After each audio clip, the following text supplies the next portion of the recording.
মাধ্যমিক পাশ করার পরেই এটা সুখবর বলে অনেকে চালাচ্ছেন, মাসে ১,৫০০ টাকা করে আর্থিক সহায়তা দেওয়া হবে। অর্থমন্ত্রী চন্দ্রিমা ভট্টাচার্য জানালেন।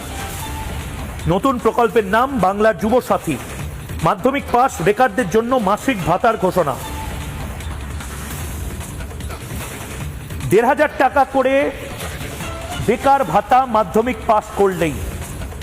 বাংলার ছেলেমেয়েদের এই স্বপ্ন দেখানো হবে না মাধ্যমিক পাশ করলে তোমাকে টাটার ফ্যাক্টরিতে কাজ দেওয়া হবে, আদানিতে কাজ দেওয়া হবে, তোমাকে আম্বানিতে কাজ দেওয়া হবে, তোমাকে বড় বড় ইলন মাস্কের মতন বড় বড় লোক যারা বিদেশে বিনিয়োগ করছে তাদের বাংলায় নিয়ে আসা হবে।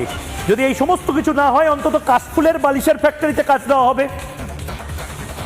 মাধ্যমিক পাশ করার পরে মমতা বন্দ্যোপাধ্যায় বেকার ভাতা দিচ্ছেন, তাই নিয়ে ঢাকঢোল পেটাচ্ছেন, কারণ মমতা বন্দ্যোপাধ্যায় নিজে জানেন কাশফুলের বালিশের ফ্যাক্টরিতেও মমতা বন্দ্যোপাধ্যায়